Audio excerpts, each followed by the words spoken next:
बदलाव ही प्रकृति का नियम है। इसी सोच के साथ आज की हमारी इस विशेष चर्चा में आपका स्वागत है। दुनिया वाकई एक बड़े बदलाव के चौराहे पर, कह सकते हैं, खड़ी है। यूक्रेन, गाजा, अमेरिका की नीतियां, चीन, पाकिस्तान, सब कुछ बदल रहा है। पुरानी सुरक्षा धारणाएं वो अब शायद उतनी कारगर नहीं रही हैं। आज हम द प्रिंट में छपे एक हालिया लेख को थोड़ा गहराई से देखेंगे। ये लेख भारत की राष्ट्रीय सुरक्षा नीति और रक्षा ढांचे में मतलब तत्काल बदलाव की जरूरत पर जोर देता है। ये चर्चा यूपीएससी मेंस और प्रीलिम्स के उम्मीदवारों के लिए तो अहम है ही, पर मुझे लगता है आम जानकारी के लिए भी काफी उपयोगी है। तो चलिए देखते हैं इस लेख में क्या है। लेख शुरू होता है ये बताकर कि भारत के जो पारंपरिक रणनीतिक स्तंभ हैं, जैसे चीन पाकिस्तान के खिलाफ एक मजबूत सैन्य तैयारी या अमेरिका से बढ़ती साझेदारी और यूएन, एससीओ, ब्रिक्स जैसे मंच, मतलब ये सब जो आधार थे वो अब दबाव में हैं। हाँ बिल्कुल। और यहीं से मामला थोड़ा पेचीदा हो जाता है। लेख के मुताबिक देखिए, चीन का एलएसी पर जो रवैया है वो काफी आक्रामक है।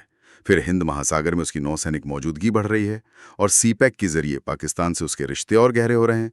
तो ये सब मिलकर मतलब एक बहुआयामी खतरा बन रहा है। और पाकिस्तान का क्या? हाँ, तो चीन के समर्थन से ऐसा लगता है पाकिस्तान भी थोड़ा ज्यादा मुखर हो गया है। लेख में एक खास बात का जिक्र है, पाकिस्तानी सेना प्रमुख आसिम मुनीर की कथित धमकी कि अमेरिकी जमीन से भारत की आर्थिक संपत्तियों जैसे जामनगर रिफाइनरी को निशाना बना सकते हैं और परमाणु बदले की बात भी। लेख का मानना है कि ये पाकिस्तान की रणनीति में एक खतरनाक मोड़ हो सकता है। ये तो वाकई चिंता की बात है। और साथ ही लेख अमेरिका भारत संबंधों में आई कुछ हालिया मुश्किलों की तरफ भी इशारा करता है। जैसे भारत रूस से व्यापार जारी रखे हुए है, खासकर तेल और रक्षा में। इसके जवाब में कहा जा रहा है कि अमेरिका ने भारतीय सामानों पर भारी टैरिफ लगाया और पाकिस्तानी सेना प्रमुख को व्हाइट हाउस में बुलाया गया। लेख का विश्लेषण ये है कि इन सब से लगता है कि अमेरिका शायद हमेशा एक स्थिर, भरोसेमंद साथी ना रहे। ये चुनौतियां तो साफ हैं। हाँ। तो लेख आगे क्या रास्ता सुझाता है? कुछ बड़े बदलावों की बात करता है? हाँ बिल्कुल, लेख में कई ठोस सुझाव दिए गए हैं। पहला तो है रणनीतिक साझेदारियों में विविधता लाना। कहने का मतलब है ये मानना कि दुनिया अब मल्टीपोलर है, कई शक्ति केंद्र हैं। क्वाड तो ठीक है, पर फ्रांस, जापान, ऑस्ट्रेलिया जैसी शक्तियों से रिश्ते और मजबूत करने होंगे। आसियान, अफ्रीका, लैटिन अमेरिका, इनके साथ नए गठजोड़ बनाने की बात है। अच्छा। यहाँ तक कि फिलीपींस जैसे देशों के साथ एक नया क्वाड बनाने और सार्क को फिर से जिंदा करने की संभावना तलाशने का भी सुझाव है। लक्ष्य साफ है, किसी एक बड़ी शक्ति पर निर्भरता कम करना। समझ गए। मतलब अपनी विदेश नीति को और स्वतंत्र और लचीला बनाना। और रक्षा के मोर्चे पे क्या सुझाव है? दूसरा अहम सुझाव है रक्षा आधुनिकरण में तेजी लाना। लेख S-400 सिस्टम की सफलता का उदाहरण देता है, टेक्नोलॉजी के महत्व पर जोर देता है। मिर सक्षम अग्नि 5 मिसाइलें जो एक साथ कई परमाणु हथियार ले सकती हैं, वो हमारी परमाणु क्षमता को मजबूत करती हैं, ये तो है।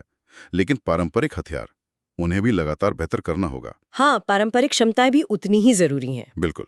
और इसी में साइबर सुरक्षा, स्पेस आधारित निगरानी, ड्रोन्स, इन सब में निवेश बढ़ाने की बात कही गई है। डीआरडीओ को लेकर भी एक सुझाव है कि वो सिर्फ रिसर्च और डेवलपमेंट पर फोकस करे और हथियार खरीद प्रक्रिया को तेज किया जाए। तीसरा मुद्दा है आंतरिक सुरक्षा का ढांचा। उस पर फिर से सोचने की जरूरत है। सीमा पार आतंकवाद, वो अब भी एक बड़ा खतरा है। हाँ, ये चुनौती तो बनी हुई है। इसीलिए लेख कहता है कि इंटेलिजेंस एजेंसीज मतलब केंद्र और राज्यों की, उनके बीच तालमेल बेहतर हो। एंटी टेरर क्षमताएं बढ़ाई जाएं। जो अर्धसैनिक बल हैं पीएमएफ, उन्हें बेहतर ट्रेनिंग, नए हथियार मिलें और सेना के साथ उनका समन्वय और अच्छा हो। एक दिलचस्प सुझाव यह भी है कि सेना की यूनिट्स के साथ पीएमएफ अधिकारियों को अटैच किया जाए और जो अग्निवीर अपना कार्यकाल पूरा करें, उन्हें पीएमएफ में शामिल करने पर विचार हो। ये तो काफी प्रैक्टिकल सुझाव लग रहे हैं, है ना? चौथा बिंदु परमाणु नीति से जुड़ा था, है ना? हाँ, चौथा बिंदु परमाणु मुद्रा का पुनर्संरेखण है। मतलब पहले इस्तेमाल नहीं की नीति तो बनाए रखें, लेकिन ये साफ संकेत दें कि किसी भी परमाणु धमकी का हम मजबूती से जवाब देंगे। इसमें सेकंड स्ट्राइक क्षमता को और पुख्ता करना, कमांड सिस्टम को सुरक्षित रखना और समय समय पर अपनी रणनीति की समीक्षा करना शामिल है। और जो पाकिस्तान के नेतृत्व की बयानबाजी है, उसका जवाब दृढ़ता और स्पष्टता से दिया जाना चाहिए, ऐसा लेख का मानना है। लॉन्च ऑन वार्निंग नीति को भी फिर से स्पष्ट करने की जरूरत बताई गई है। ठीक है। और पांचवा सुझाव? पांचवा सुझाव आर्थिक ताकत के रणनीतिक इस्तेमाल से जुड़ा है। देखिए, भारत दुनिया की चौथी सबसे बड़ी अर्थव्यवस्था है। इसका लाभ उठाना चाहिए। जीडीपी में हर 1% की बढ़ोतरी पाकिस्तान के साथ हमारे अंतर को और बढ़ाती है। तो अर्थव्यवस्था को उदार बनाना, विदेशी निवेश आकर्षित करना, आईएमएक्स जैसे कनेक्टिविटी कॉरिडोर बनाना, ये सब जारी रखना चाहिए। व्यापार समझौते खासकर आसियान के साथ तेजी से हों और अमेरिकी टैरिफ के असर को कम करने के लिए अपने निर्यात को कई देशों में फैलाना होगा। मतलब एक मल्टीपोलर एक्सपोर्ट स्ट्रैटेजी। और आखिरी छठा सुझाव क्या है? छठा और आखिरी सुझाव है रणनीतिक संचार में निवेश। देखिए, आज सूचना युद्ध का जमाना है। धारणाएं बहुत मायने रखती हैं। तो जो भारत के खिलाफ गलत नैरेटिव फैलाए जाते हैं, उनका मुकाबला करना होगा।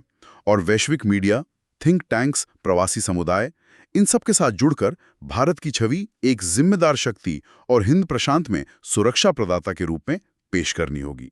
तो संक्षेप में लेख का संदेश साफ है, दुनिया बदल गई है और भारत अब आत्मसंतुष्ट नहीं रह सकता। खतरे नए और वास्तविक हैं, गठबंधन अनिश्चित हैं, लेकिन इसी चुनौती में भारत के लिए एक अवसर भी है। एक मजबूत और अनुकूलनीय सुरक्षा ढांचा बनाकर विश्व मंच पर अपनी भूमिका को फिर से परिभाषित करने का। भारत को दूरदर्शिता से अपना रास्ता खुद तय करना होगा। बिल्कुल। और यहीं एक बुनियादी सवाल उठता है। भारत अपनी रणनीतिक स्वायत्तता, मतलब अपनी आज़ादी को बनाए रखते हुए इन अलग अलग और कभी-कभी आपस में प्रतिस्पर्धा करने वाली शक्तियों के साथ रिश्तों को व्यवहार में कैसे संतुलित करेगा? ये सिर्फ बाहरी गठबंधनों की बात नहीं है। ये अपनी अंदरूनी क्षमताओं को मजबूत करने की भी बात है। चाहे वो रक्षा का आधुनिकीकरण हो, आर्थिक लचीलापन हो या फिर दुनिया तक अपनी बात सही ढंग से पहुंचाना हो। इसी विचार के साथ आज की ये चर्चा हम यहीं समाप्त करते हैं। उम्मीद है ये विश्लेषण आपके लिए, खासकर यूपीएससी की तैयारी कर रहे लोगों के लिए उपयोगी रहा होगा। अगर आपको ये चर्चा पसंद आई तो कृपया लाइक करें, सब्सक्राइब करें और अगर आपके कोई सवाल या विचार हैं तो नीचे कमेंट्स में ज़रूर लिखें।